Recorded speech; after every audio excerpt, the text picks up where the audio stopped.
Hi, these comments are for IMU. I am Michael from BetterTOEFLScores.com, and I'm listening to your first.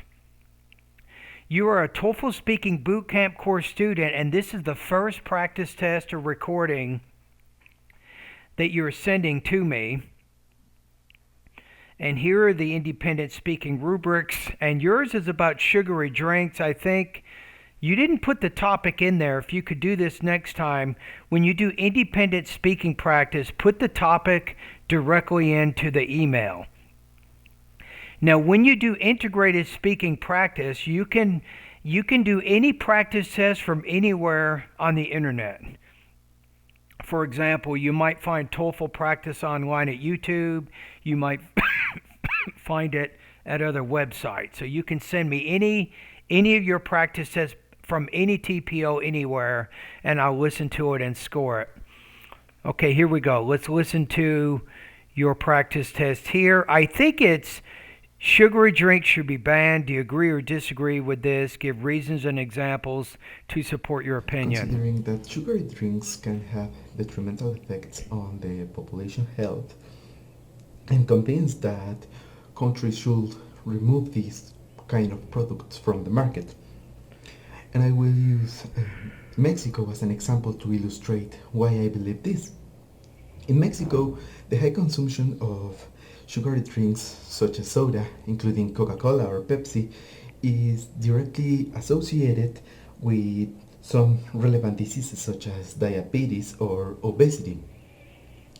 If we consider that one of the most important responsibilities of our governments is to look for the welfare of the population, I believe that they need to remove these kind of beverages from the market.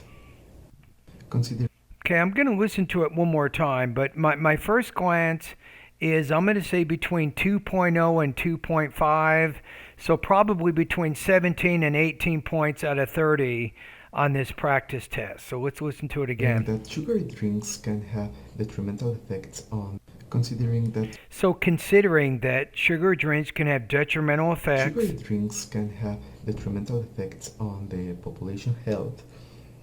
I'm convinced that countries should remove these kind of products from the market.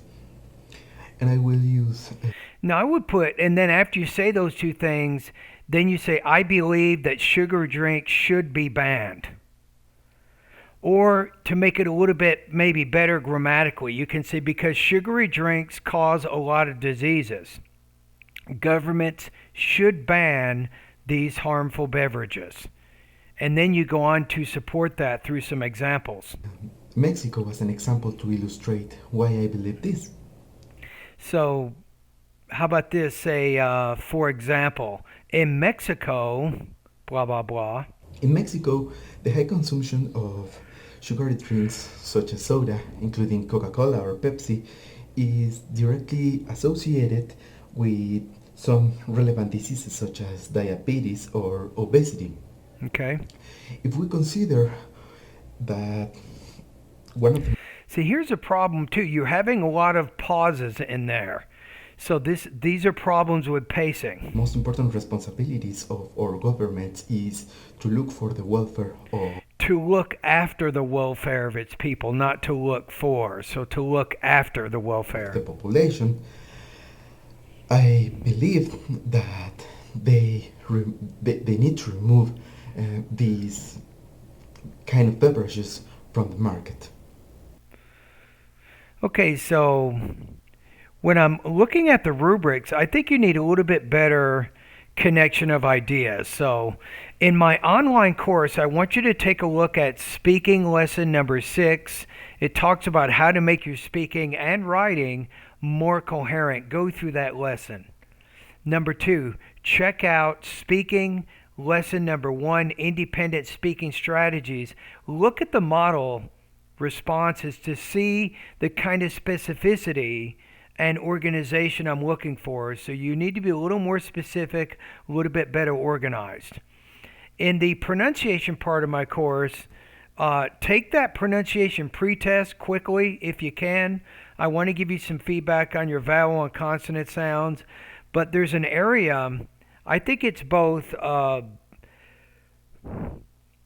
it's intonation and also thought groups and blending. Those are two areas that you can study in the pronunciation part of my course to help improve your intelligibility. So, intonation you can learn more about it by going to pronunciation lessons 36 through 40, and you can also strengthen your pacing or thought groups and blending by going to pronunciation lessons 41 through 44.